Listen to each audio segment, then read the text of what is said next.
Abra sua Bíblia em Atos dos Apóstolos, capítulo de número 19.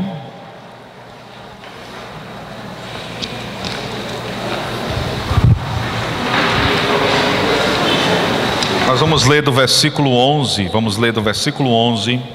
ao versículo 20. A irmã Lúcia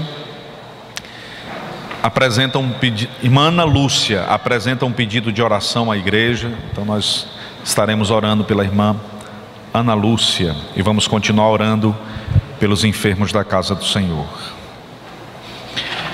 Atos 19, a partir do versículo 11, quem encontrou diga amém. Nós vamos fazer uma leitura alternada. E Deus, pelas mãos de Paulo, fazia maravilhas extraordinárias.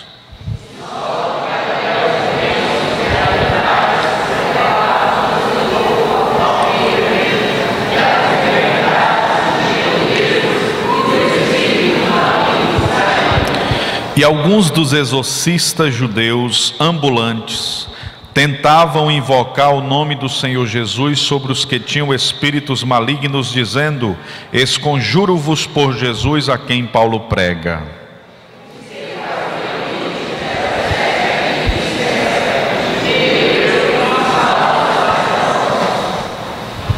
Respondendo, porém, o espírito maligno disse: conheço a Jesus e bem sei quem é Paulo, mas vós quem sois?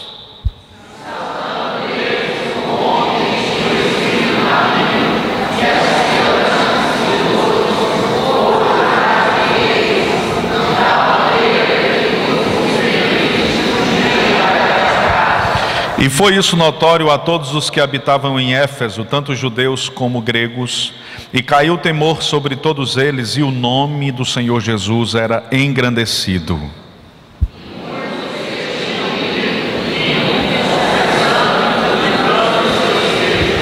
Também muitos dos que seguiam artes mágicas trouxeram seus livros e os queimaram na presença de todos, e feita a conta do seu preço, acharam que montava 50.000 peças de prata, todos.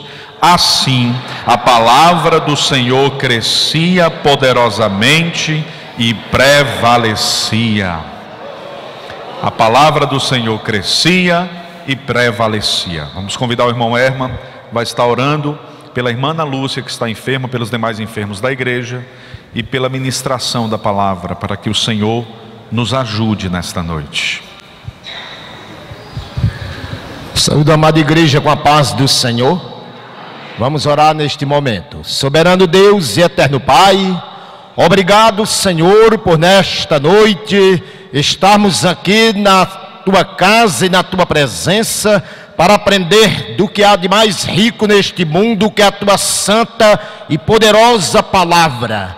Ó Senhor da glória, muito obrigado, Senhor, por estarmos aqui.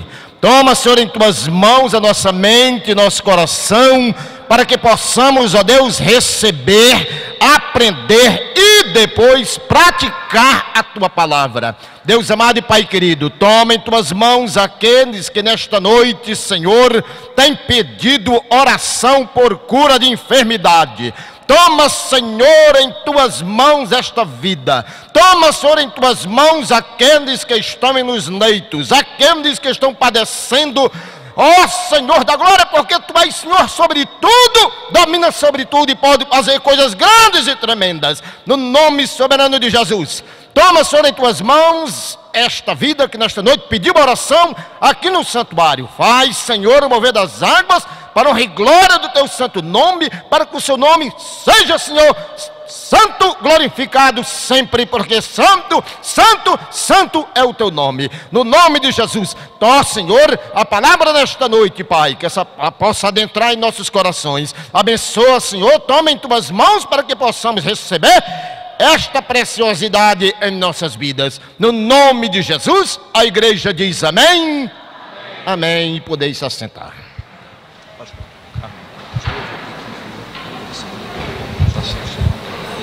Tá bom, querido, fica à vontade.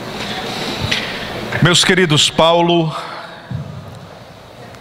conclui a segunda viagem missionária e vai até Éfeso.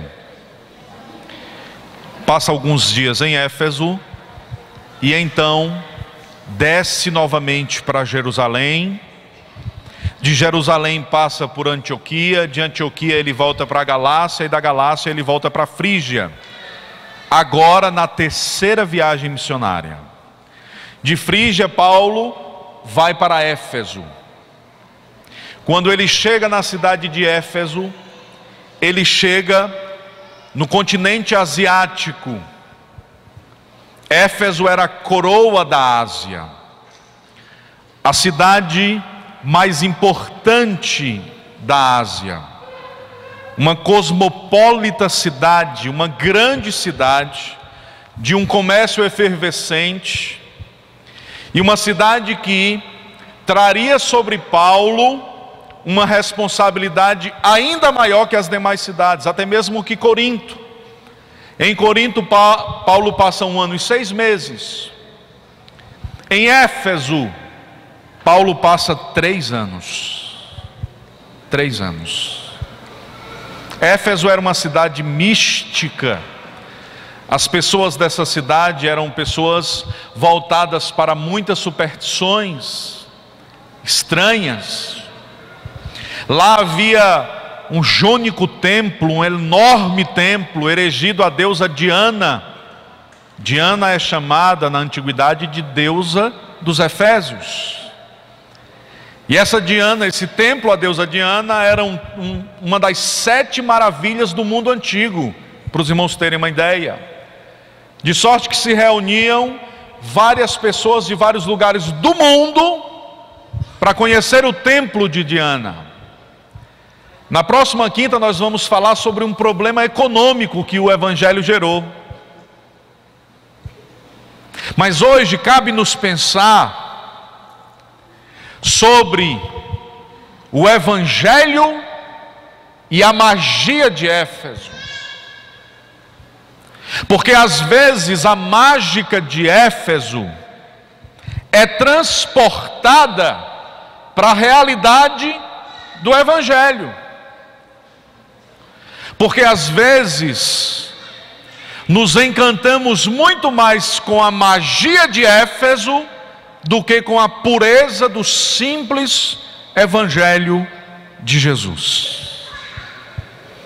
E esse texto vai nos legar, vai nos abençoar de forma tão extraordinária que todos nós hoje à noite saberemos diferenciar muito bem aquilo que é magia, portanto passageiro, portanto humano, e aquilo que é evangelho, eterno e inalterável. Diz a Escritura que Paulo começa a ensinar, pregar o evangelho, e a Escritura diz que Deus começa a fazer muitas maravilhas através das mãos de Paulo. E no versículo de número 12, a Escritura vai ensinar que as pessoas iam até Paulo e levavam de Paulo lenços e aventais. E quando colocavam os lenços que Paulo usava sobre os enfermos eram imediatamente sarados. Esse texto já trouxe muito problema para a igreja brasileira.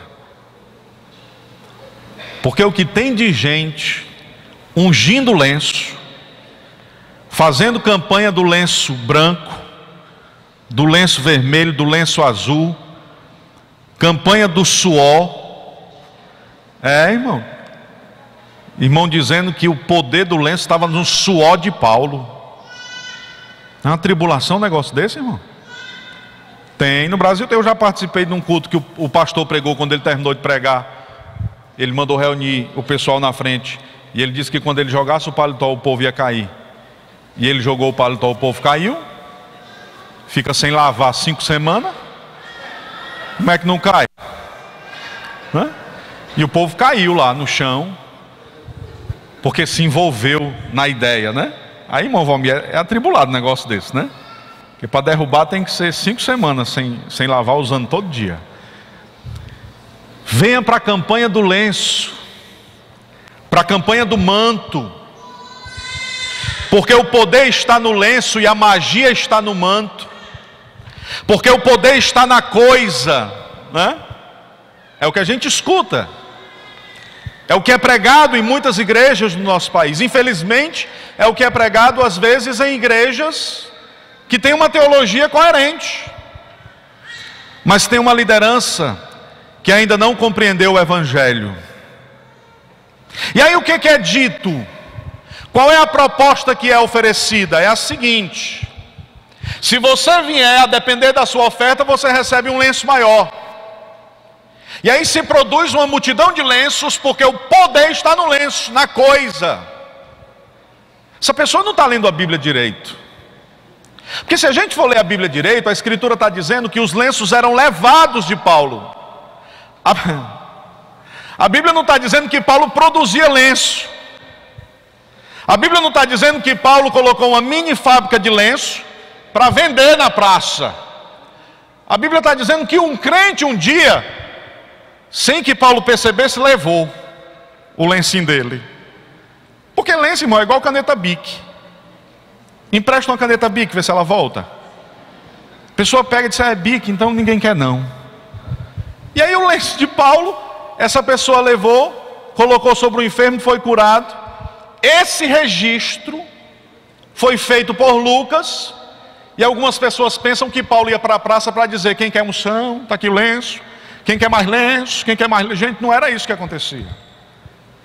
Aconteceu uma vez da pessoa levar o lenço de Paulo e lá o enfermo ser curado. Pastor, mas o poder está onde? No lenço ou no suor de Paulo? O poder nem está no lenço nem no suor de Paulo. E onde é que está o poder? No versículo 11. Volte para a Bíblia aí que você vai ver. Olha o que a Bíblia diz no versículo 11. E Deus, pelas mãos de Paulo fazia maravilhas extraordinárias. Onde é que está o segredo no lenço de Paulo? É porque era Deus quem fazia, é porque era Deus quem curava, é porque era Deus quem libertava, é porque era Deus quem levantava. O segredo do lenço de Paulo não está no lenço de Paulo. O segredo do lenço de Paulo está no Deus de Paulo. É Deus quem faz. Então, se um dia você pregar o Evangelho e um morto ressuscitar, não saia por aí contando para ninguém não. Rapaz, eu preguei acolá e um morto ressuscitou. O que que tem? Grande coisa. Ele ressuscitou porque Jesus ressuscitou, não foi porque você pregou? Amém, irmãos? É Deus quem faz todas as coisas conforme o conselho de sua soberana, perfeita e bondosa vontade. Então, o primeiro elemento que a gente precisa regular é que não existe aqui uma fábrica de mágica. Não existe magia na coisa. O que existe é uma ação soberana de Deus, e Deus trabalha como Ele quer. Deus não está limitado a nenhum padrão definido pelo homem. Quem somos nós para dizer que Deus não cura por meio de um lenço? Quem somos nós para dizer como Deus tem que fazer alguma coisa? Eu imagino Jesus pregando o Evangelho e um cego aparecendo. Eu imagino Pedro dizendo assim: Jesus vai colocar a mão no olho do cego e o cego vai enxergar. Aí todo mundo esperando que Jesus fizesse isso. Sabe o que foi que Jesus fez, irmão? Deu uma cuspida no chão. Irmão, se eu tivesse perto eu tinha ficado assim meio sem jeito. O meu líder cuspindo no chão. Aí, como se não bastasse, irmão, ele ainda se abaixou e começou a fazer lodo assim, ó, com cuspe. Não é menino que faz isso? Mas Jesus fez. Mas Jesus não é para seguir uma agenda de eticidade? Jesus começou a fazer lodo assim no chão.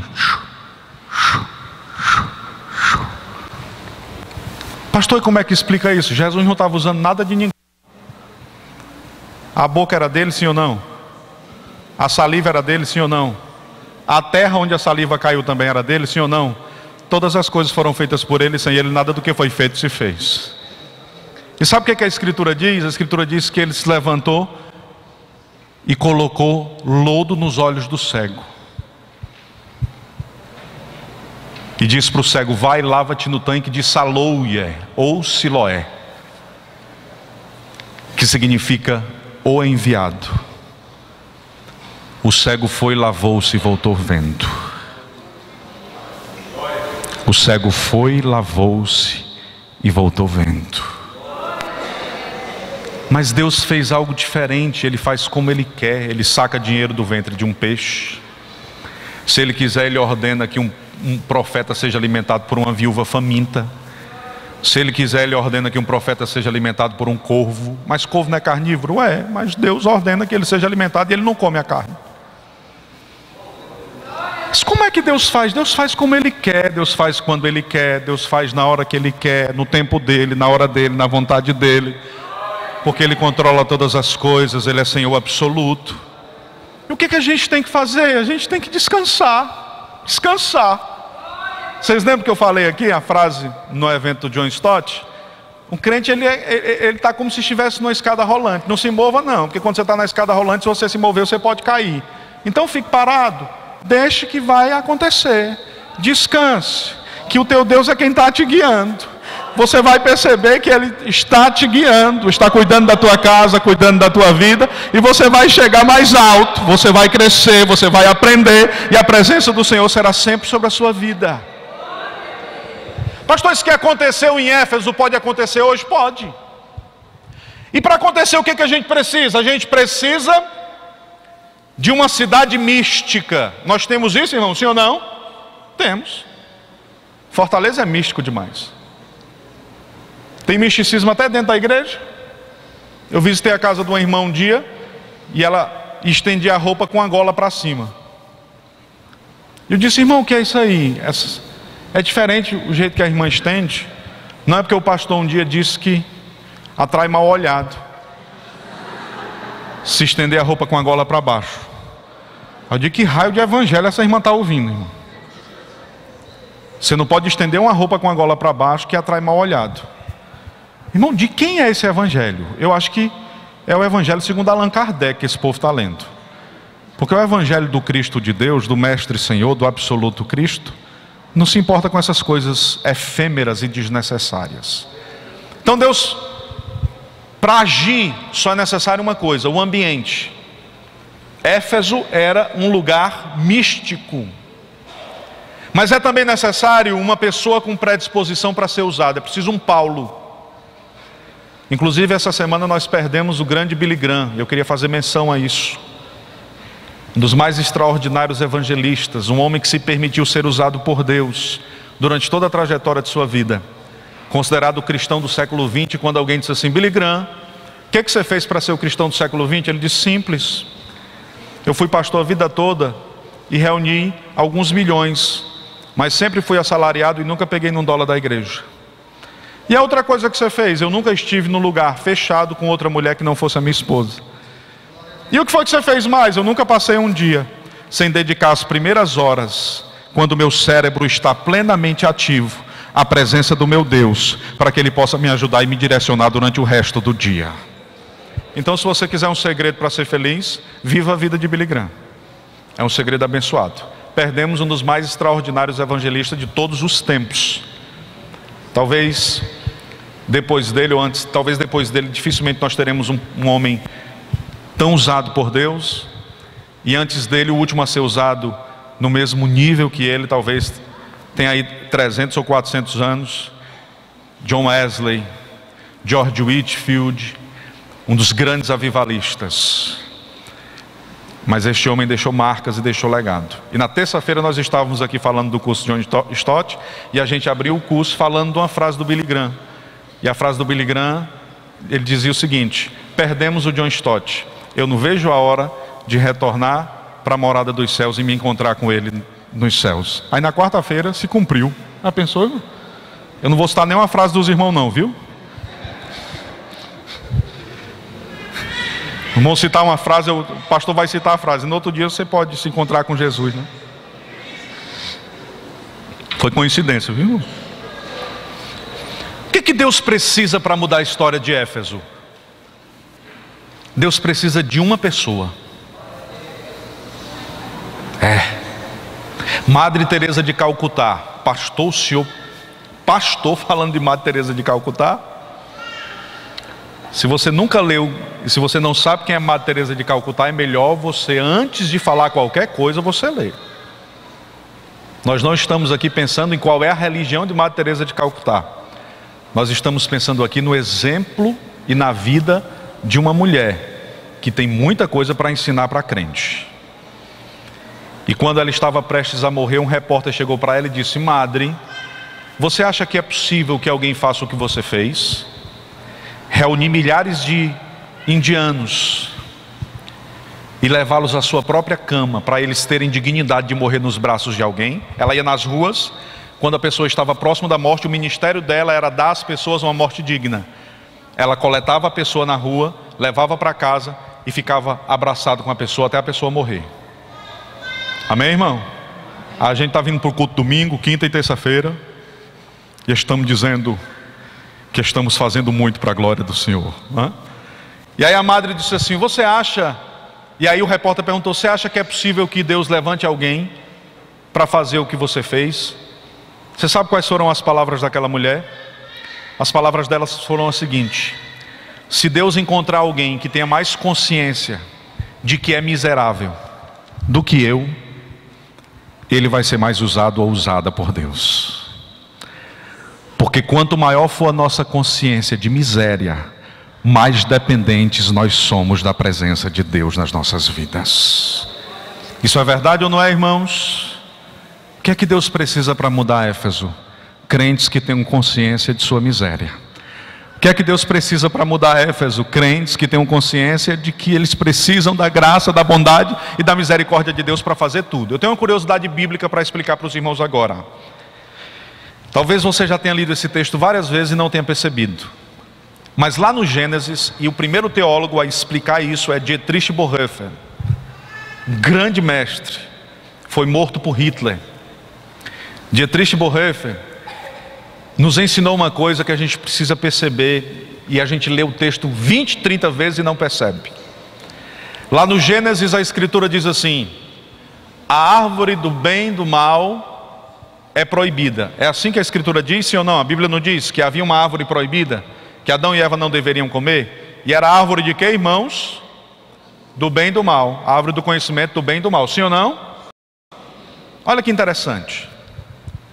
A árvore do conhecimento do bem e do mal não poderia ser, você não poderia consumir o fruto dessa árvore.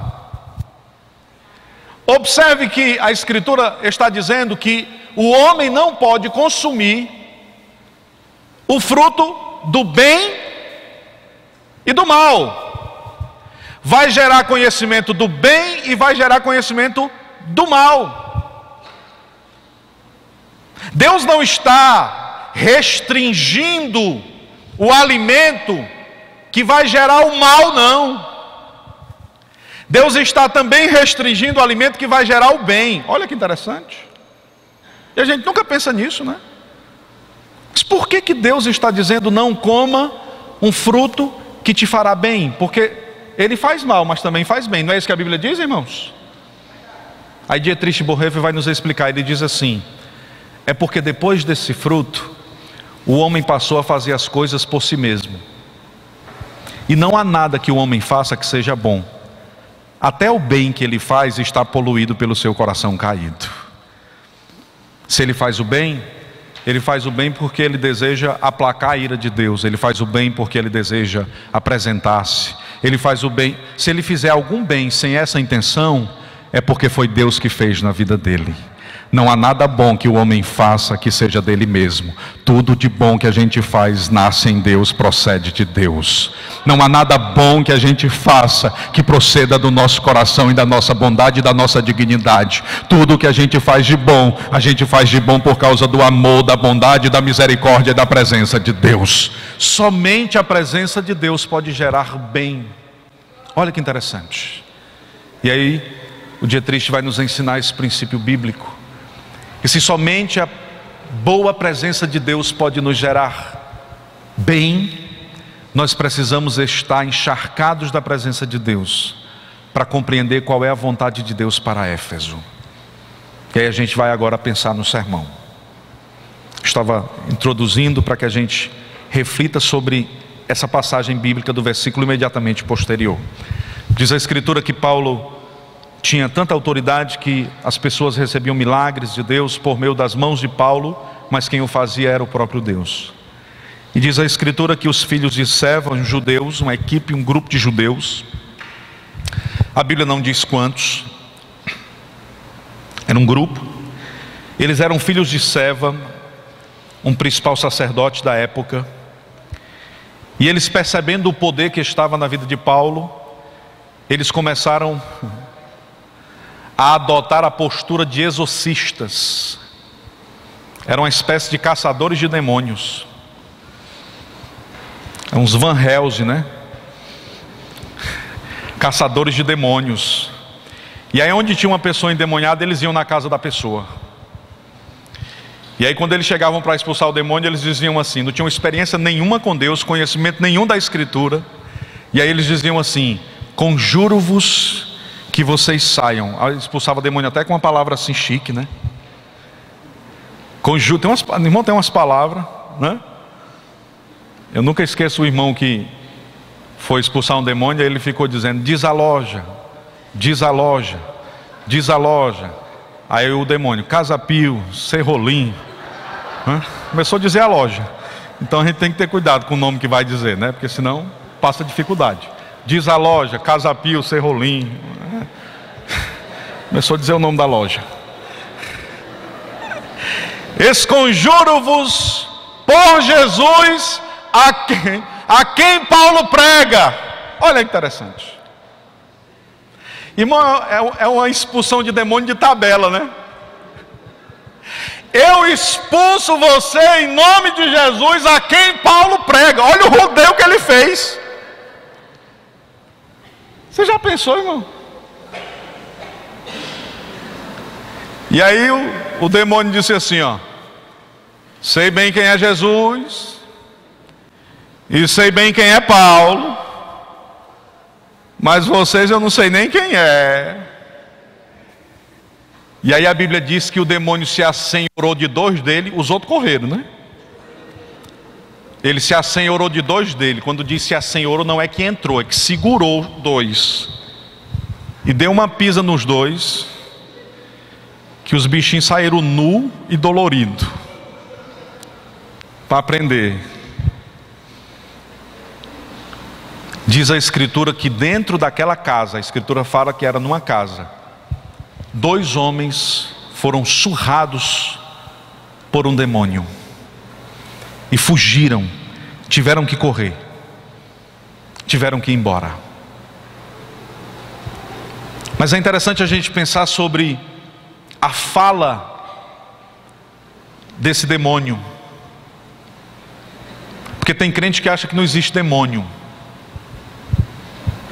E já disse um teólogo inglês que não existe momento em que Satanás está dominando mais a vida de um cristão do que quando ele faz esse cristão pensar que ele não existe.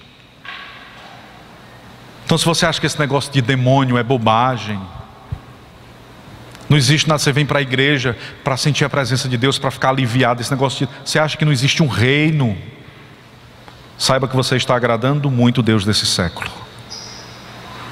Os demônios existem, e eles estão mancomunados para destruir a nossa vida. Eles são pacientes. Eles esperam 30 anos para destruir o teu nome e o meu nome. Durante 30 anos você constrói um nome, ele coloca na lama depois de 5 minutos.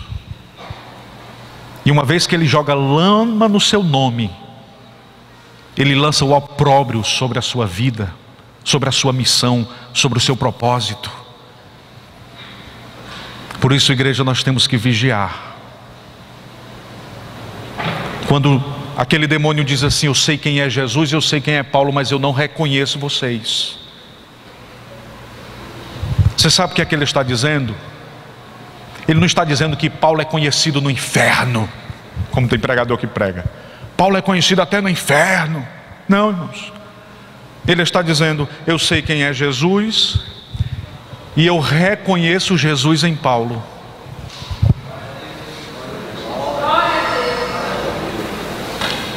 Quanto de Jesus nós temos na vida? Se o diabo não conhece você, significa dizer que ele não atribula a sua história. Se você está vivendo regaladamente, sem nenhum tipo de problema, preocupe-se, porque talvez ele não esteja vendo muito de Cristo na sua história. Mas quanto mais de Cristo ele vê na sua vida e na sua família, quanto mais de Cristo ele vê na sua casa e na sua história, mais você enfrentará dramas. Há poucos dias um irmão me procurou e disse: pastor, eu sirvo a Deus há tanto tempo, Deus me usa, e eu queria saber por que eu enfrento tantos dramas. Aí eu disse: porque Deus lhe usa. E você só será capaz de ser usado por Deus se você sentir o que Deus sente. Como é que você acha que Deus se sente quando vê um adolescente morto e uma igreja apática? Como é que você acha que Deus se sente quando vê uma pessoa entrando maltrapilha na igreja e os irmãos afastando o lugar porque ele está com cheiro estranho? Como é que você acha que Deus se sente quando a igreja explode em alegria e se alimenta da palavra de Deus, enquanto tem gente na calçada sedenta de palavra, precisando ouvir Deus? Deus é ferido. Eu estou falando simbolicamente e metaforicamente. Deus é ferido. E esse Deus ferido vai usar homens e mulheres feridas. Por isso, se você pensa que todos os seus problemas serão solucionados quando você se envolver no ministério, se envolver na igreja, você não entendeu absolutamente nada. Um convite a trabalhar na igreja e para o reino de Deus e para a glória de Deus é um convite a enfrentar dramas e problemas de todas as áreas da sua vida. Quanto mais envolvido você estiver no reino, mais lutas você terá que enfrentar. E sabe por que é assim, irmãos? Porque somente quando estamos afetados, nós temos capacidade de produzir perfeitamente. Porque somente quando há sangue naquilo que a gente faz, aquilo que a gente faz tem peso diante do eterno Deus. Porque somente quando os demônios olham e não veem nós, mas o Cristo em nós, é que nós somos conhecidos no inferno. E aquilo que a gente faz fará diferença na vida das pessoas. Fará diferença na vida e na história das pessoas. Mas eu prefiro viver de forma tranquila, descansada. Eu prefiro viver exercendo o ministério em adultério. Eu prefiro continuar cantando e mentindo. Eu prefiro continuar casado sem que minha esposa saiba de nada, mas vivendo maritalmente ou de forma prostituída, com outra pessoa, ou casada com o marido sem que ele saiba de nada, mas flertando com o pecado, com a imundícia. E aí eu tenho uma palavra do Senhor para alguns corações nesta noite. Você pode mentir para todo mundo por algum tempo. Você pode mentir para algumas pessoas por muito tempo. Mas você nunca vai mentir para todo mundo o tempo todo. E você nunca será capaz de passar um segundo mentindo para o Deus que criou a sua vida. Porque Ele conhece o intento do seu coração. E reservou essa noite para dizer que Ele deseja salvar o teu casamento e salvar a tua casa.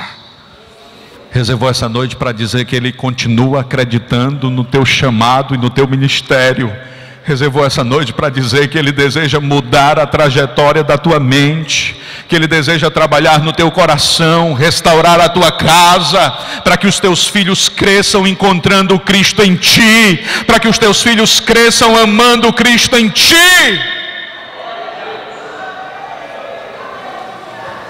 Para que não haja uma vida de mentiras, mas que sejamos sinceros, que possamos dizer e ser, que possamos ser e fazer, que aquilo que a gente diz seja condizente com aquilo que a gente faz, e aquilo que a gente faz seja condizente com aquilo que a gente sente, e toda a nossa vida esteja envolvida no realizar para a glória de Deus. Essa é a proposta do Evangelho. Olha o que a Escritura vai nos dizer. 1 João capítulo 2, versículo 6: aquele que diz que está nele também deve andar como ele andou. Você está em Jesus? Pois se você está em Jesus, Deus não quer outra coisa. A única coisa que Deus quer é que você seja simplesmente como Jesus. Já disse um escritor, essa frase eu li há tantos anos atrás: se você fosse um avião, Deus seria o seu piloto. Se você fosse um computador, Deus seria o seu software. Como você é um ser humano, Deus quer no mínimo ser o Senhor do seu coração. Ele quer no mínimo ser o Senhor da sua história e da sua vida. Ele quer ser o Senhor da tua alma. O grande teólogo Agostinho disse assim: eu odiaria minha própria alma se eu descobrisse que ela não ama a Deus. Olha que lindo. Agostinho disse: eu repudiaria e odiaria minha própria alma se eu descobrisse que a minha alma não ama a Deus. O desejo de Deus, irmãos, é que sejamos sem maquiagens. O desejo de Deus, irmãos, é que não apelemos para magias, para mágicas. Não tem mágica para pecado. Pecado continuará sendo pecado daqui a 1 milhão de anos. Pecado continuará sendo desastroso para a nossa casa. Pecado continuará definhando as nossas relações. Pecado continuará pesando na nossa consciência. Não importa quanto tempo nós tenhamos que carregá-lo. O projeto e o propósito de Deus é que a gente deixe essa carga e que a gente possa caminhar com leveza. Pastor, e como é que eu faço para deixar a carga? A Bíblia diz que nós devemos dividir as cargas uns com os outros. É abrindo o coração e fazendo como os cristãos de Éfeso. Você sabe o que a Bíblia diz? A Bíblia diz que o Evangelho foi tão poderoso, pregado por Paulo, que as pessoas vinham na rua gritando sobre os seus pecados. Você já imaginou um avivamento desse, irmãos? As pessoas na rua declarando os seus pecados, suas imperfeições. Você já imaginou um avivamento onde as pessoas estarão correndo nas ruas e nas estradas?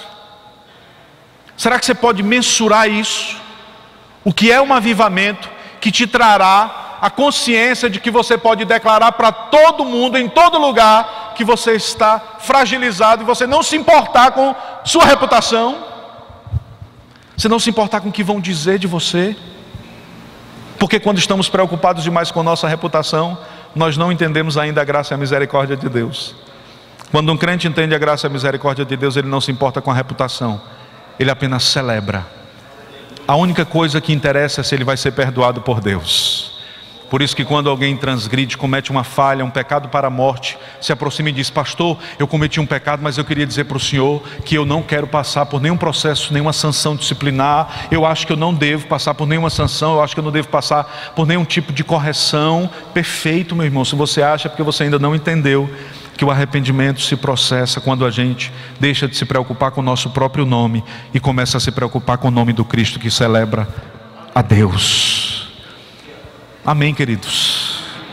Isso acontece em Éfeso. Vamos caminhar. De tal maneira que nos fugiram. Você sabe por que eles fugiram nus? Porque eles foram lutar uma batalha espiritual com armas carnais. E a gente tem que saber em qual batalha nós podemos nos envolver e quais são as armas que nós vamos levar para cada batalha. Existem crentes que não deixam de usar a força do braço.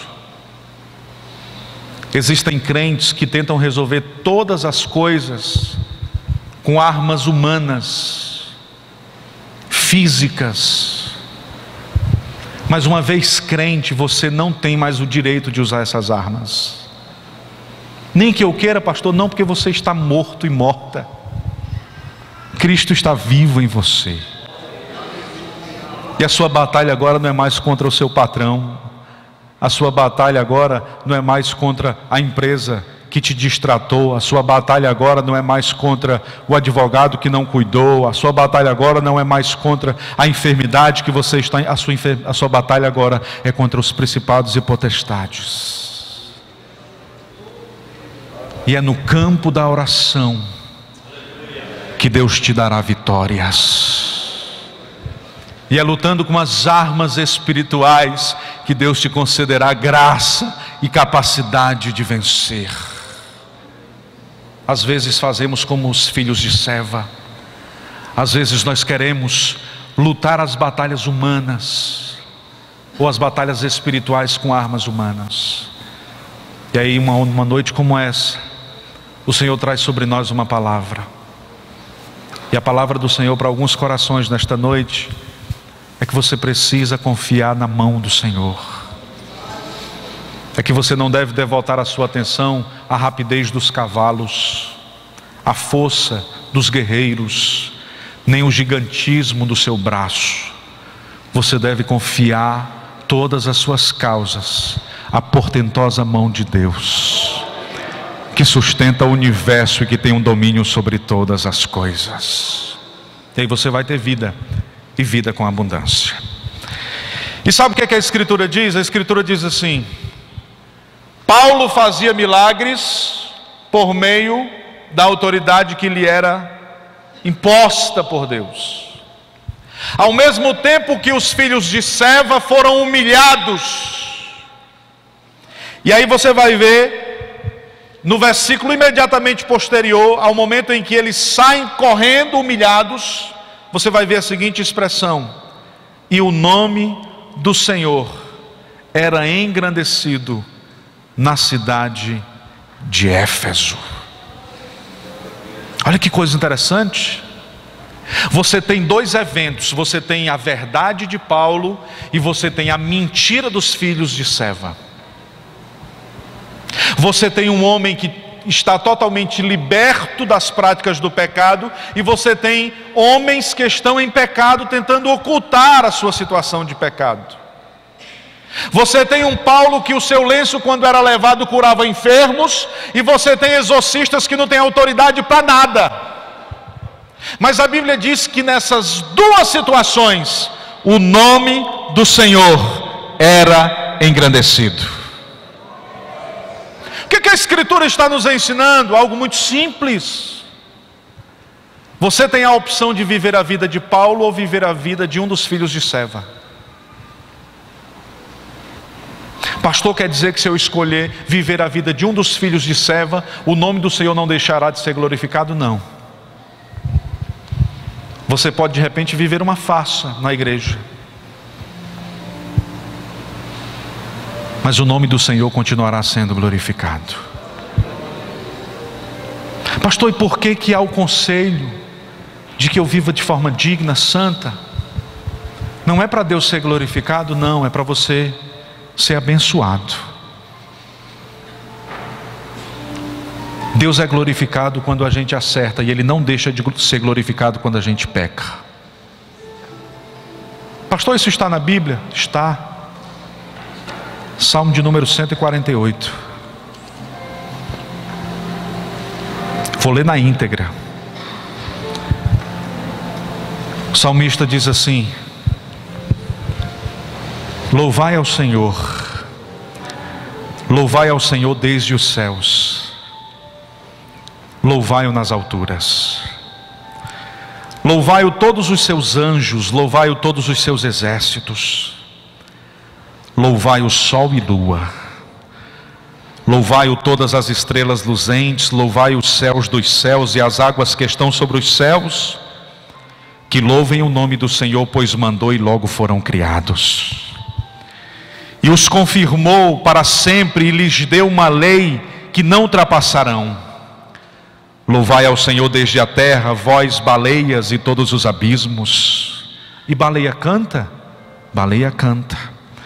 Fogo, saraiva, neve, vapores, ventos tempestuosos que executam a sua palavra, montes e todos os outeiros, árvores frutíferas e todos os cedros, as feras e todos os gados, répteis, aves voadoras, reis da terra, todos os povos, príncipes e todos os juízes da terra, rapazes, donzelas, velhos, crianças, que louvem o nome do Senhor, pois o seu nome é exaltado e a sua glória está sobre a terra e o céu. Ele também exalta o seu poder, exalta o seu povo, o louvor de todos os seus santos, dos filhos de Israel, um povo que lhe é chegado. Louvai ao Senhor. O que é que o salmista está dizendo? Se você viver como Paulo, você vai ser pleno de alegria e a sua vida vai glorificar o nome de Cristo. Se você viver como Sevas, ou os filhos de Seva, o nome de Cristo não vai deixar de ser glorificado, porque Deus não precisa da minha e da sua adoração. Se essa igreja se calar, os montes e os outeiros vão declarar que Ele é Senhor. Se essa igreja silenciar, as baleias vão cantar que Ele é Senhor. Por isso eu quero convidar os irmãos a entrar nesse coro. Jovens, donzelas, velhos e crianças, louvem ao Senhor, porque Ele ordenou e todas as coisas foram feitas. O nome do Senhor continuará sendo engrandecido. O nome do Senhor é engrandecido em todos os momentos. O nome do Senhor é engrandecido quando o médico diz: o caroço sumiu, não há mais tumores. O nome do Senhor é engrandecido quando o médico diz: deu metástase. O nome do Senhor é engrandecido quando alguém diz: tapou-se, fechou-se a sepultura, não haverá mais morte. Mas o nome do Senhor também é engrandecido quando alguém diz: vamos até o sepultamento, porque o Senhor encerrou seus dias sobre a terra. O nome do Senhor é engrandecido na tua casa, o nome do Senhor é engrandecido na tua vida. Vamos viver para engrandecer o nome do Senhor, para que haja plenitude de alegria em nós. Pastor, por que eu tenho que adorar? Não é por causa dele, é por minha causa. É porque dele eu dependo para viver, dele eu dependo para mover-me, dele eu dependo para respirar. Se não for a bondade do Senhor e a presença do Senhor, não tem sentido viver, irmãos. Se não for a presença de Deus, não tem sentido trilhar a jornada da vida e o caminho da vida. É isso que nós precisamos aprender nessa noite. Viver como Seva é viver uma vida de trevas. Viver como os filhos de Seva é viver uma vida de mentiras. Viver como Paulo é viver uma vida de plenitude. Mas a nossa vida não define o humor de Deus. Deus hoje acordou bem-humorado porque a igreja está orando. Não, irmãos. Deus vai começar a salvar porque a igreja está orando. Não. Você sabe por que Deus vai começar a salvar? Porque quando a igreja ora, a igreja se aproxima da vontade de Deus. E estando próxima da vontade de Deus, ela proclama o Evangelho. Aí Deus salva. Amém, irmãos? Quanto mais orante for a igreja, mais próxima da vontade do Eterno ela estará. E a vontade do Eterno não é outra, senão que pessoas venham a este lugar e se rendam aos pés do Mestre Jesus. Essa é a vontade de Deus, estabelecida desde a eternidade. E olha o que a Escritura diz: e muitos dos que tinham ouvido e crido vinham confessando e publicando seus pecados.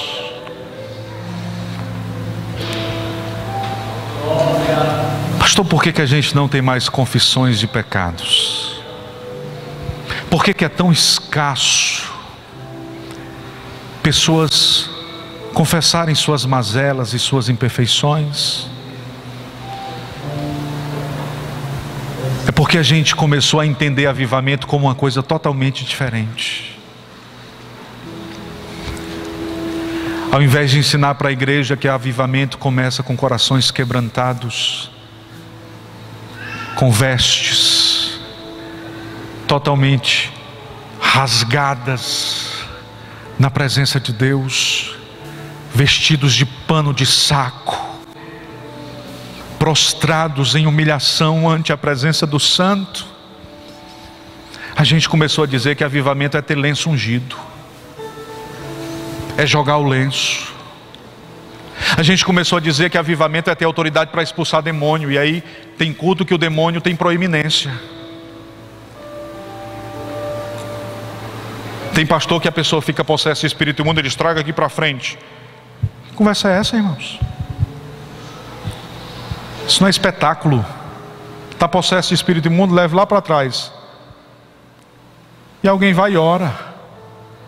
Aqui é o lugar onde a palavra de Deus tem que ser exposta. O propósito desse lugar é que o Cristo de Deus seja conhecido por meio da exposição da Escritura Sagrada. Amém, irmãos? Pastor, o senhor não crê que Deus liberta? Creio que Deus liberta, mas Ele pode libertar antes do culto, durante o culto ou depois do culto. Mas no momento da palavra de Deus, a palavra tem que ser pregada e nada pode interferir que a palavra seja pregada. Amém, queridos? Pastor, e o que é o verdadeiro avivamento? O verdadeiro avivamento, ele procede da metanoia. GV do Márcio, né? O verdadeiro avivamento procede do verdadeiro arrependimento. Quando nós nos prostramos e rasgamos a nossa alma, o nosso coração diante da presença de Deus, nós estamos vivendo o verdadeiro avivamento. O salmista diz isso no Salmo de número 70, versículo 4: folguem e alegrem-se em ti todos os que te buscam, e aqueles que amam a tua salvação digam continuamente: engrandecido seja Deus. E sabe o que a Escritura diz? Eu vou já concluir. Também muitos dos que tinham artes mágicas trouxeram seus livros à praça, e fizeram um amontoado na praça e queimaram os livros.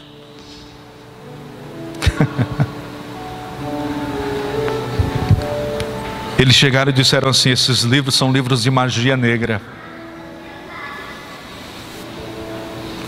Esses livros são pontes que me levam aos antigos pecados que me eram queridos. Eu vou destruir essas pontes. Esses livros são fontes de maldade que ressuscitam o homem que deveria estar adormecido. Eu vou destruir essas fontes. E a Bíblia diz que eles fizeram uma grande fogueira e queimaram vários livros. O que você tem para queimar hoje à noite? O que você tem para colocar no fogo?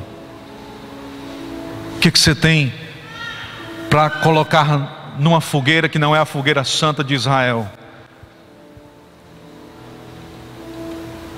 O que você tem para demover do seu coração e da sua vida?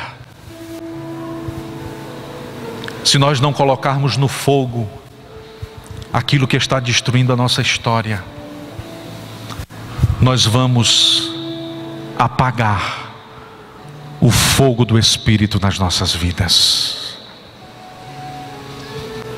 Que o fogo de Deus possa aquecer o nosso coração nesta noite, e que uma fogueira de desejos que não agradam a Deus, de vontades que não celebram o nome do Senhor, de atitudes que desagradam ao Senhor, seja levantada nesta noite, e que haja o resplandecer do fogo restaurador de Deus no coração de cada crente nessa noite.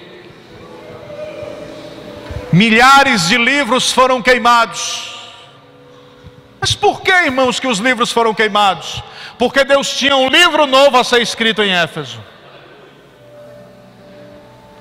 Enquanto aqueles livros não fossem queimados, o livro de Deus não teria espaço na cidade de Éfeso.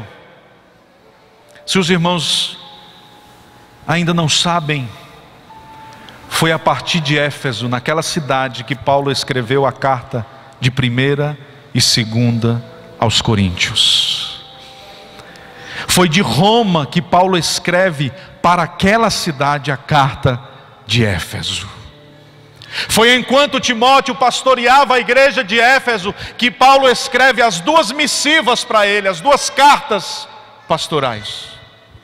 Foi enquanto pastoreava a cidade de Éfeso que João, com quase 90 anos, escrevia o Evangelho e as 3 cartas universais.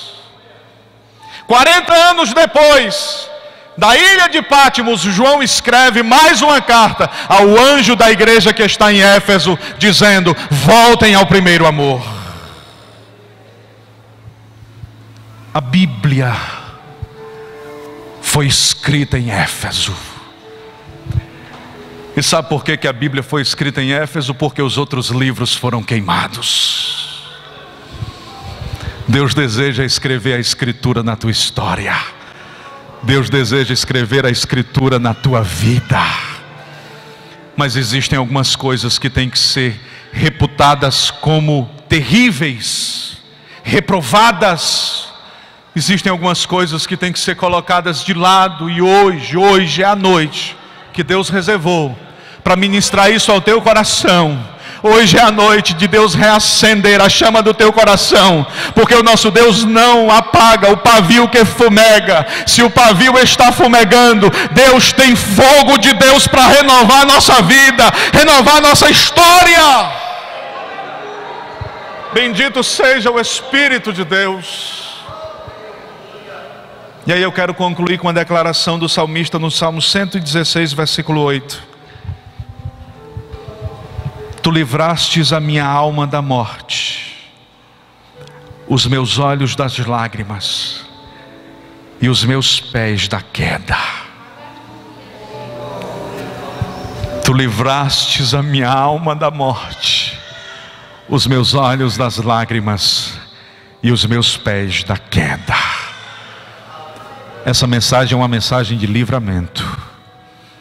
Essa mensagem é uma mensagem que Deus talvez tenha comunicado a 2 corações ou 3. Mas você vai sair daqui pensando no que foi dito, e o Espírito de Deus vai te direcionar. O Espírito de Deus vai te ajudar, e você verá a bênção do Senhor sobre a sua vida. Nós vamos cantar um corinho, os irmãos já sabem qual é. Eu queria que nós ficássemos de pé. Vai passar a oferta. Os irmãos, por favor, os obreiros, recolham a oferta. Os irmãos contribuam com alegria. Nós vamos cantar ao único que é digno de receber.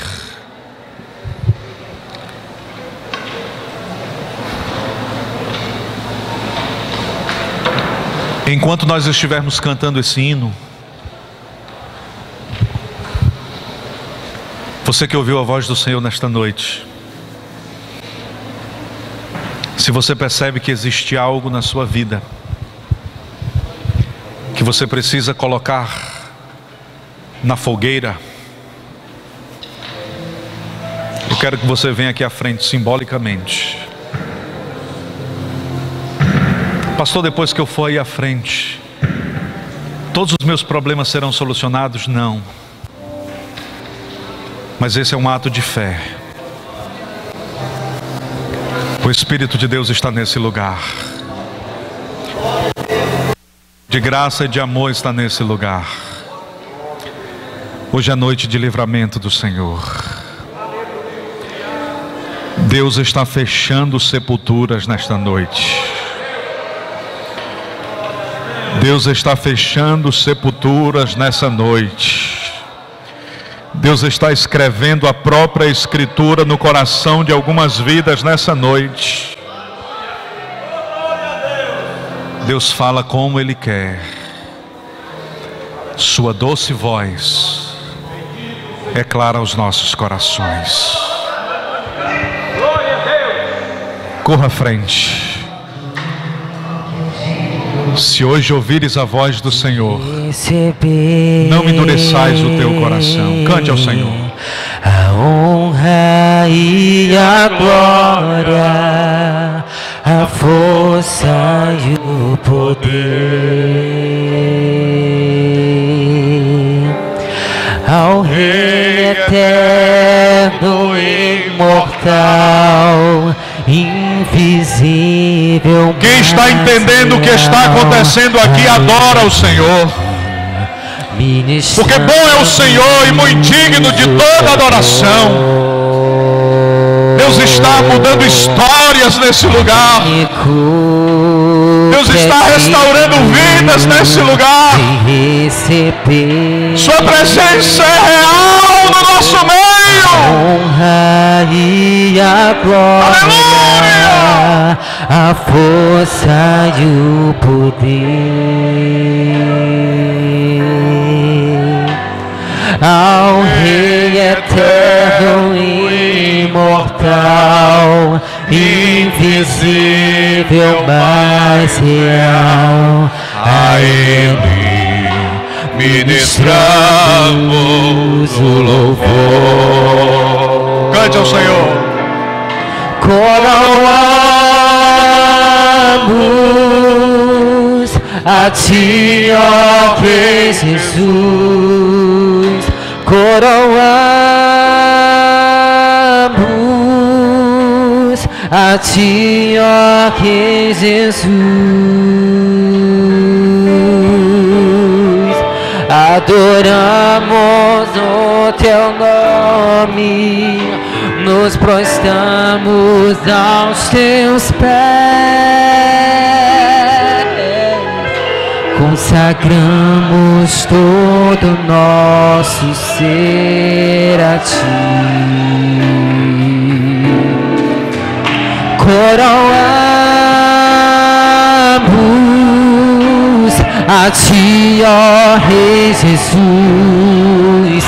Coroamos a Ti, ó Rei Jesus. Adoramos o Teu nome, nos rendemos aos Teus pés, consagramos todo nosso ser a Ti. Consagramos todo nosso ser a Ti. Eu consagro todo o meu ser a Ti.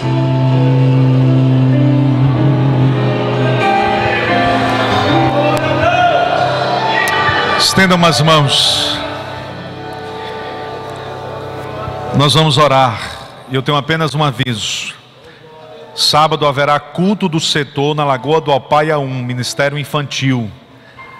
As criancinhas estarão saindo daqui às 15h45. Os papais, por favor, é culto do setor, nós não podemos perder.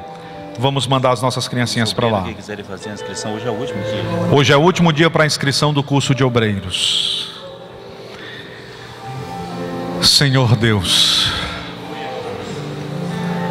a Diana de Éfeso não é nada. Os livros escritos sobre ela não dizem nada. Nós queremos colocar na fogueira, ó Pai, aquilo que tem nos distanciado da Tua vontade. Nós queremos que o Senhor reacenda a chama evangelística no nosso coração. Nós estamos ouvindo um som de vento. E esse vento vai soprar sobre esta chama. E esta chama vai incendiar a vida de cada crente que está aqui hoje à noite. As línguas que foram vistas repartidas como que de fogo, Senhor. Nós queremos fogo do Teu Espírito. Nós queremos unção do Senhor sobre nós. Renova as nossas vidas. Restaura o nosso desejo missionário. Que os nossos cultos sejam cheios do Teu poder. Que tenhamos vida de oração e de consagração, Senhor. Nós abençoamos a vida dos Teus filhos que estão aqui à frente. Ó Deus, eles estão aqui como sinal, como símbolo de mudança. Ó Deus, que esse momento seja um momento ímpar na vida deles. Que o Senhor possa restaurar a vida deles, trazendo sobre eles a força necessária nesse tempo difícil, ó Deus. Tu não esmaga a cana trilhada e não apaga o pavio que fumega.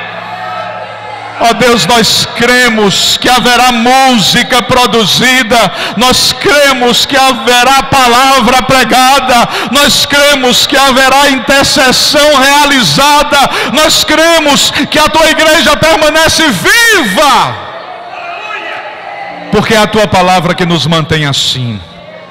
Por isso, Deus, nós pedimos-Te, despede-nos em paz aos nossos lares, mantém-nos em Ti. Em nome de Jesus. A graça de nosso Senhor e Salvador Jesus Cristo, o grande amor de Deus, o nosso Pai, a comunhão e as eternas consolações do Espírito Santo seja com a igreja de expedicionários. Quem tem fé, diga amém. Deus abençoe todos os meus amados irmãos.